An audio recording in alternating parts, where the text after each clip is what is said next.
Hey guys, let's get more news about Dallas, but first, don't forget to subscribe and leave your like. This is adversity. Cowboys good, bad and ugly from Saints.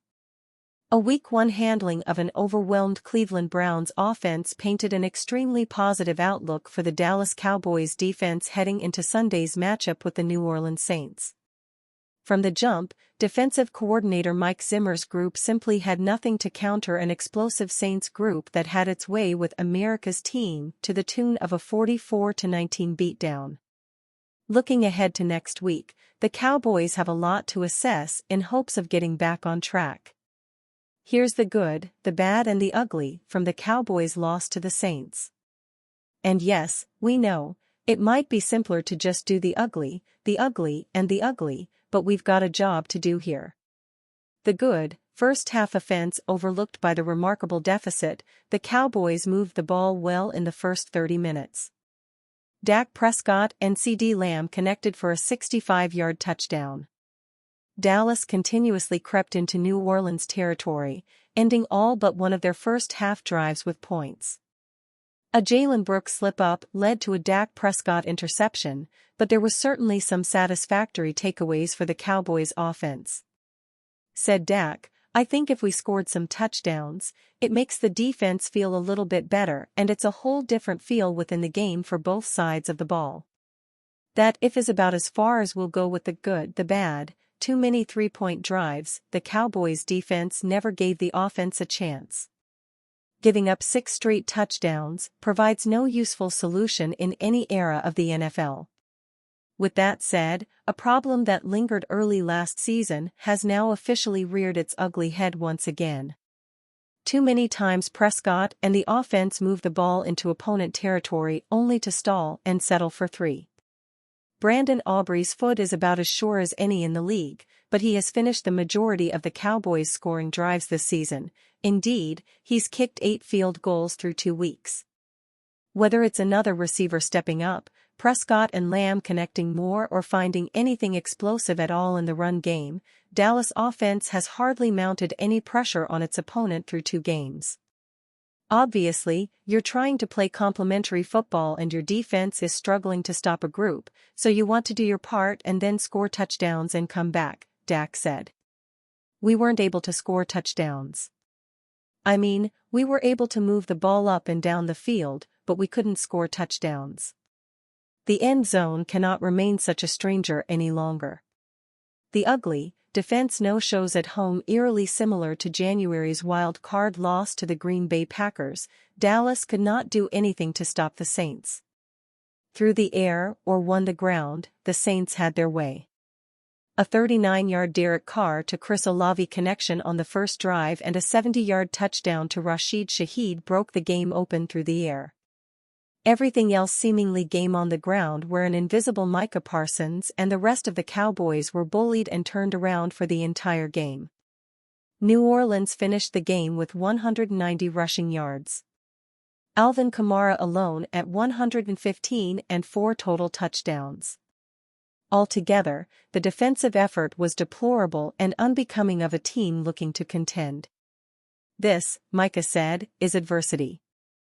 We need to hit this ball. We need to get better. Don't shy from him. There's a lot of things that I believe need to get fixed." Next week, 1-1 Dallas welcomes a desperate 0-2 Baltimore Ravens squad with an elite mobile quarterback in Lamar Jackson along with a beastly running back in Derrick Henry. To avoid the same embarrassment they experienced Sunday afternoon and more ugly, this Mike Zimmer defense needs vast improvement across the board. Cowboys Micah Parsons calls out BSING teammates after rout.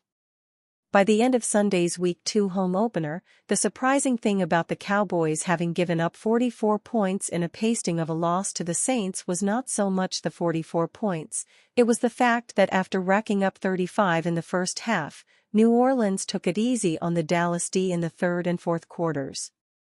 Virtually nothing went right for Mike Zimmer's gang on the afternoon, but for star edge rusher Micah Parsons, the most disappointing aspect was the effort. Or the lack thereof. Parsons did not point the finger at the new Zimmer defense, which had performed so well to open the season in Cleveland.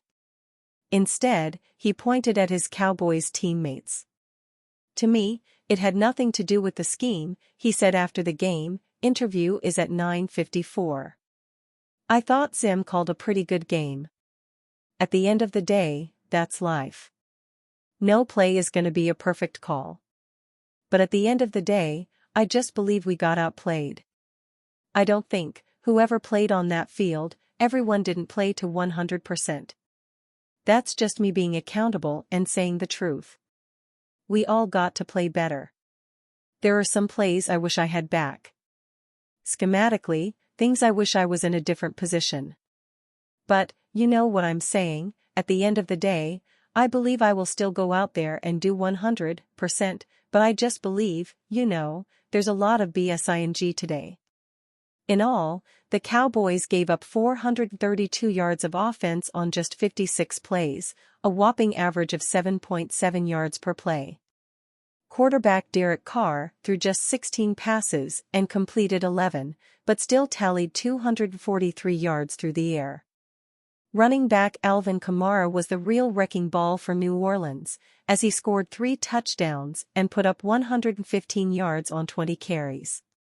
Last week, the Cowboys allowed only 230 yards to the Browns, the 5th best total in the league. They allowed only 3.3 yards per play, and took away 2 interceptions. Parsons had only 3 tackles on the day and said that the Saints gave him a different look, where he was not only being chipped by a tight end, but then getting blocked by a back, too. He compared it to being in a maze. "Still," he said, "there is no cause for panic from the Cowboys. We gotta be aggressive, we gotta create penetration," Parsons said. "And do a much better of tackling. I am trying to ride the guys, get everyone to calm down, let's focus in.